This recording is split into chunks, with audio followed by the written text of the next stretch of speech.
Excuse me aunty जी, ये flower pot कितने का है? सॉरी बट मैं तुम्हें आंटी किस एंगल से लग रही हूँ? ओह हाँ सॉरी, बहन जी ये पॉट कितने का है बताएंगी आप? मुझे नहीं पता। पागल हो क्या? ये तुम्हारा ही है ना सब कुछ, तुम्हारी दुकान है ना ये, और तुम्हें नहीं पता कि इसकी प्राइस कितने की है? देखो जल्दी प्राइस बताओ, टाइम मत खराब करो मेरा। देखिए मुझे ऐसा लगता है ना आपका स्क्रू ढीला हो गया है। क्या कहा तूने? तेरी इतनी हिम्मत, तू मुझसे बदतमीजी कर रही है? हाँ, तू जानती भी है मैं कौन हूँ? तू जानती नहीं है मैं कौन हूँ? जब जान जाएगी ना तो तेरे पैरों तले ना जमीन खिसक जाएगी, और तू मुझसे ना जी जी करके बात करेगी, तो अभी समझ जा, और जितना बोल रही हूँ उतना कर। अच्छा मैं तुमसे तमीज से बात करूँ, लेकिन तुम्हारी इन्फॉर्मेशन के लिए मैं तुम्हें बता दूं कि अगर तुम्हें पता चल जाएगा ना कि मैं कौन हूँ तो तुम्हारे पैरों थले ना जमीन खिसक जाएगी। क्यों? कोई बहुत बड़ी तोप है तू, तुझसे डरूंगी मैं? हाँ देख बहस मत कर, मैं तुझे अभी भी बोल रही हूँ, पर कोई बात नहीं, तुझे बता देती हूँ, उसके बाद तो समझ जाएगी ना। मुझे पता है मेरा भाई ना शहर का SHO है, और अगर मैंने उसे बोल दिया कि तू मुझसे बदतमीजी कर रही है तो वो तेरा क्या हाल करेगा, तेरी इस दुकान का क्या हाल करेगा ना, मुझे पता भी नहीं है। अपने भाई के ओहदे का फायदा मत उठाओ कि वो यहाँ का SHO है तो तुम कुछ भी करोगे, किसी के साथ भी बदतमीजी करोगी।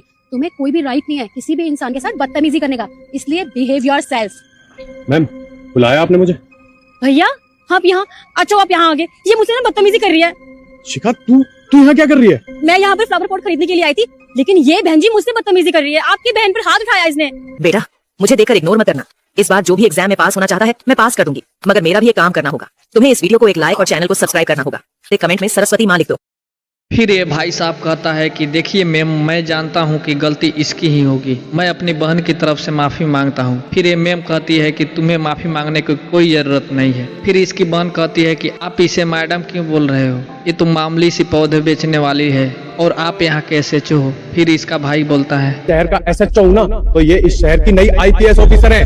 क्या कहा आपने? IPS officer? पर मैम आप IPS ऑफिसर, मुझे नहीं पता था। एक IPS ऑफिसर यहाँ कैसे?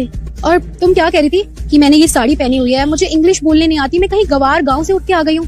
तो मैं तुम्हारी इन्फॉर्मेशन के लिए तुम्हें एक बात बता दूं, जिस भारत देश में तुम रहती हो ना, यहाँ की सभ्यता और संस्कृति साड़ी और सूट में ही होती है। तुम कहीं बाहर रहती हो क्या? तुम्हें इन सब चीजों के बारे में नॉलेज नहीं है क्या?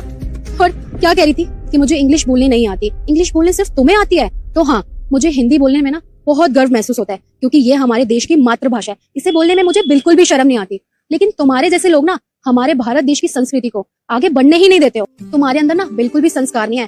तुम्हारे माँ बाप ने तुम्हें बहुत अच्छे स्कूल में पढ़ा दिया, वहाँ पे तुम्हें अच्छी एजुकेशन भी मिल गई और तुम्हें इंग्लिश भी सीखने को मिल गई, लेकिन तुम्हें ना संस्कार नहीं है कि किसी से कैसे बात की जाती। और हाँ, तुम्हारे किए की सजा तो मैं तुम्हें ही दूंगी, क्योंकि तुम्हारे भाई ने यहाँ तक पहुँचने में बहुत मेहनत की है। तो मैं तुम्हारी सजा उसे नहीं दूंगी, उससे नौकरी से नहीं निकालूंगी। चले? जी मैम आइए, उससे तो मैं घर आके मिलूंगा।